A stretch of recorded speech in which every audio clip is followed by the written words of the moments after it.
Hey guys, welcome back to Aaron in Copenhagen. Today I'm going to show you how to make smørrebrød, which is that Danish open-faced sandwich.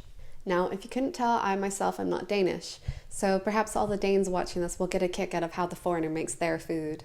But it is pretty straightforward to make, even for someone like me who can't cook very well. I'm going to show you 4 Danish classics, as well as how I like to make mine, particularly if I'm in a rush and I can't really be bothered to do the works, which is often. Alright, let's hop on over to the kitchen.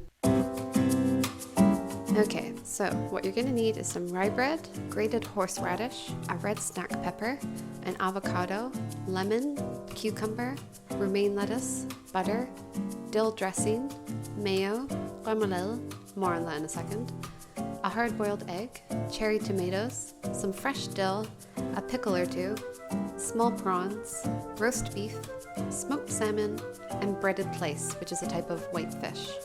For sourcing the remoulade, often Polish supermarkets have that, or you can just buy it online. But if you're in a pinch, you could just use mayo. You really only need it for a small section anyway.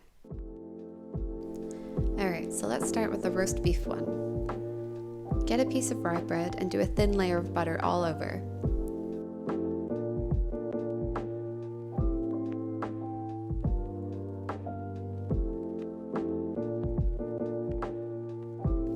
You don't have to be as OCD about it as I am. I'm being a little extra today.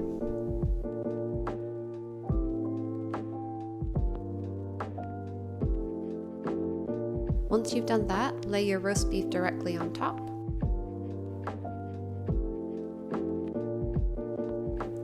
Then we're going to do a little squiggle of remoulade. If you don't have it, you can just use mayo. And then we're going to go in with our grated horseradish.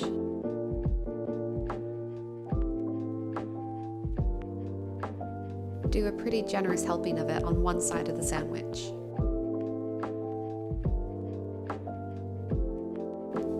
We'll then go over to the other half and arrange our sliced pickles over here.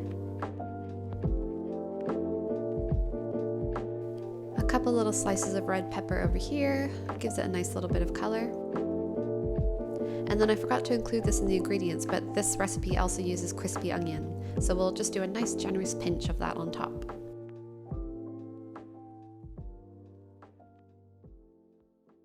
And there's our first piece of smørrebrød. Done. Easy, right? Okay, round 2. Start with a fresh piece of bread.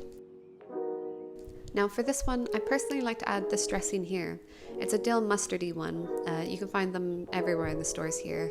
But for those of you not in Denmark, I'll include a recipe in the episode description below for something similar if you just wanted to try making it yourself. Otherwise, you could substitute it for mayo or even cream cheese if you like those kind of flavors with smoked salmon. So first we add our dill dressing, or whichever one you're using. Then we go in with our bed of crisp romaine lettuce, followed by a lovely piece of smoked salmon.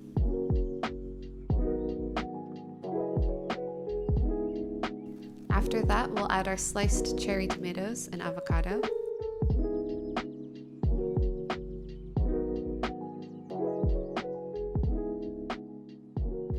And to finish, we top it off with a sprig of dill. I prepped some hard-boiled eggs. I did 2, but you really only need 1. We're using a small handful of frozen prawns, defrosted and washed.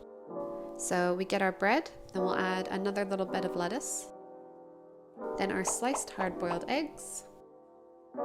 Then comes a little squiggle of mayo. You can just adjust to whatever amount you like. Now comes the prawns. Add a little pile to your bread. And finally garnish with a slice of lemon and a sprig of dill. That's it.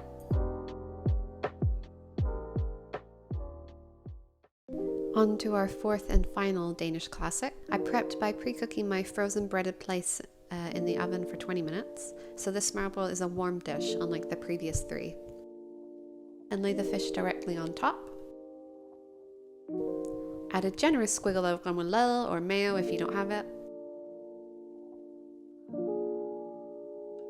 Oops, sometimes it has a mind of its own.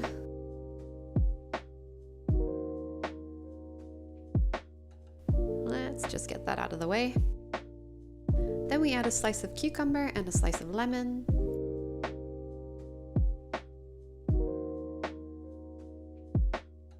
and we top it all off with a sprig of dill. Done! So by the end, you should have a delicious looking platter like this. It looks way more impressive than the effort it takes to make it, and makes a great quick and healthy lunch. For any Danes watching, how would you rate my smørrebrød skills? And for those of you not from Denmark, which one appeals most to you? Let me know down in the comments.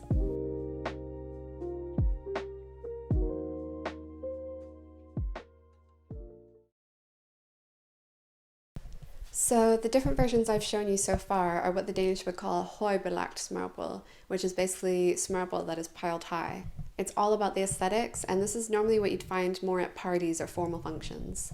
However, day to day, Danes wouldn't really make the 𝗘𝗩𝗘𝗥𝗬𝗧𝗛𝗡𝗟, and the rules about making smørrebrød kind of go out the window. A more typical, realistic smørrebrød lunch would be grabbing a piece of rye bread, seeing whatever you have in the fridge, and just kind of putting together whatever flavors you like. So with that little explanation out of the way, here's an example of a more simplified smørrebrød that I like to make, as we typically have these kind of ingredients in our fridge on any given day. So a more typical day-to-day smørrebrød I might make is grabbing a piece of rye bread and spreading a very thin layer of mustard on top. Then I'll add some salami. I really love this peppered one here. I add a squiggle of mayo and then spread some pickles across the top. And I finish it with a sprinkling of crispy onion, and I'm done. Lazy girl smørrebrød. Now for the fun part. Thanks so much for watching. Remember to subscribe and let me know down in the comments what kind of smørrebrød you like best or which you'd like to try. See you next time.